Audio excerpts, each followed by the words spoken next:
तो दोस्तों हम बात करते हैं इतिहास की। और इतिहास पढ़ने से पहले हमें इतिहास कहाँ से पता चलता है, हमें कैसे पता चलता है, उनका सर्वेक्षण करना जरूरी होता है।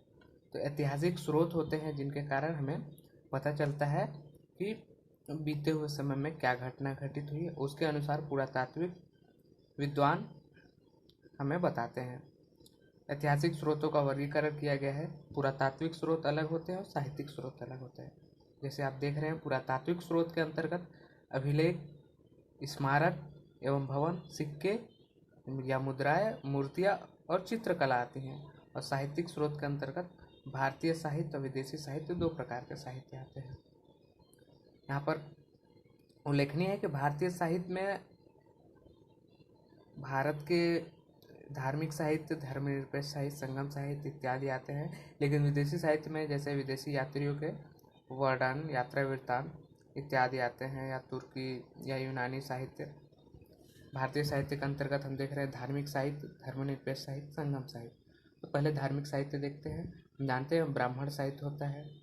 ब्राह्मण में वेद, चारों वेद आते हैं। उसके बाद महाकाव्य जिन्हें हम रामायण महाभारत और ब्राह्मण ग्रंथ जैसे आरण्यक, फिर उसके बाद उपनिषद, फिर स्मृति जिनमें मनुस्मृति प्रमुख है, वेदांग और पुराण, 18 पुराण होते हैं।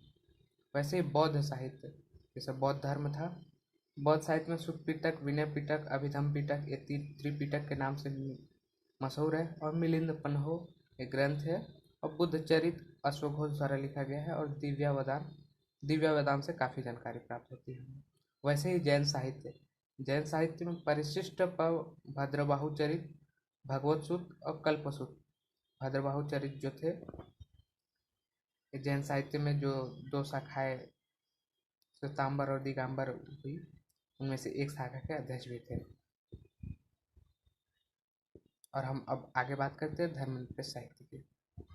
धर्मनिरपेक्ष साहित्य का अर्थ है कि जिसका धर्म से कोई लेन देन न हो, धर्म से पूर्णतः स्वतंत्र हो। जैसे कौटिल्य का अर्थशास्त्र, कल्हड़ की राज तरंगिणी और देवी चंद्रगुप्तम से चंद्रगुप्त के बारे में, चंद्रगुप्त द्वितीय जो थे उनके बारे में खासा जानकारी प्राप्त होती है। पाणिनि का अष्टाध्यायी, विशाखदत्त का मुद्रा राक्षस और कालिदास जो समुद्रगुप्त, जिसे भारत का नेपोलियन कहा जाता है, उसके दरबारी कवि थे।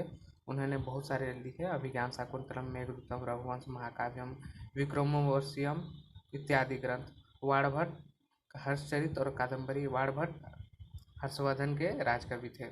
और वैसे संगम साहित्य, तिरुकुरल जो तिरुवैलुवर द्वारा लिखा गया है, शिल्पादिकारम कांगो इटबल द्वारा लिखा गया है, मणिमेखले सदनार द्वारा, और जीवक चिंतामणि।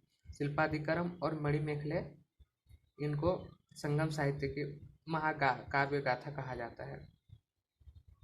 आगे बढ़ते हैं विदेशी साहित्य के बारे में। विदेशी साहित्य, यूनान एवं रोम के लेखक, चीनी यात्रियों के विवरण, अरब यात्रियों के विवरण। यूनानी, उनमें मेगास्थनीज की इंडिका जो चंद्रगुप्त मौर्य के दरबार में आया था। टालमी, हेरोडोटस की हिस्टोरिका, हेरोडोटस जिसे इतिहास का जनक भी कहा जाता है। निर्याकस सिकंदर के साथ में उसका सेनापति उसके साथ में था।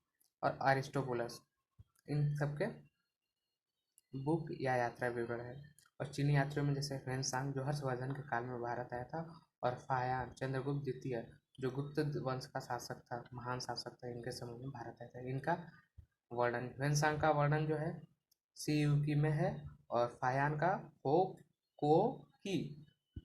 वैसे ही अरब यात्रियों के विवरण में अलबरहान, मार्को पोलो, अलमसुदी इत्यादि हैं। भारत का, और ये भी जानना आवश्यक है कि भारत का राष्ट्रीय अभिलेखागार दिल्ली में है, और राष्ट्रीय पुस्तकालय कोलकाता और राष्ट्रीय म्यूजियम दिल्ली में है। शिलालेख क्या होता है? जो भी पत्थर होते हैं, पत्थर पर उत्कीर्ण किए हुए लेख को शिलालेख कहते हैं। इसके अतिरिक्त ये भी जानना जरूरी है कि विक्रम संवत 58 ईसा पूर्व में चलाया गया था, तथा शक संवत 78 ईसा पूर्व में चला था। शक संवत कुषाण शासक कनिष्क ने चलाया था। जेम्स प्रिंसप जो 1837 में पढ़े थे, अशोक के पहला शिलालेख पढ़ने में उन्होंने सफलता हासिल की थी। और ये क्वेश्चन यहाँ से बनते हैं, जैसे मास्की और गुर्जरा शिलालेख में जो कर्नाटक में अशोक का नाम प्राप्त होता है, लिखा पाया जाता है। और अशोक के शिलालेख जो ब्राह्मणी लिपि तथा पाली भाषा में अधिकतर है, गिरमाइक लिपि में भी है, जो अफगानिस्तान की ऊपरी भारत के ऊपरी क्षेत्र अफगानिस्तान इत्यादि क्षेत्रों में जो दो अभिलेख पाए गए हैं वो अरमाइक लिपि में है, ग्रीक और अरमाइक लिपि में। और अशोक के शिलालेख जो है, जैसे गंधार का शिलालेख, सबाजगढ़ी और मनसेड़ा अभिलेख जो है खरोष्टी भाषा में और खरोष्टी लिपि में, ये दोनों से बहुत ज़्यादा क्वेश्चन आते हैं। रुद्रदामन का जो जूनागढ़ अभिलेख है, जो सब शासक था, संस्कृत में है। और हेलियोडोरस का विदिशा का गरुड़ स्तंभ जो वैष्णव धर्म का परिचायक है। तो स्रोत के इतिहास जानने के स्रोत में इतने सारे हैं, और इन सारों का विवरण हम बाद में बारी बारी से अध्ययन करेंगे, सभी विषयों के सभी चैप्टर को पढ़ने के साथ साथ। धन्यवाद।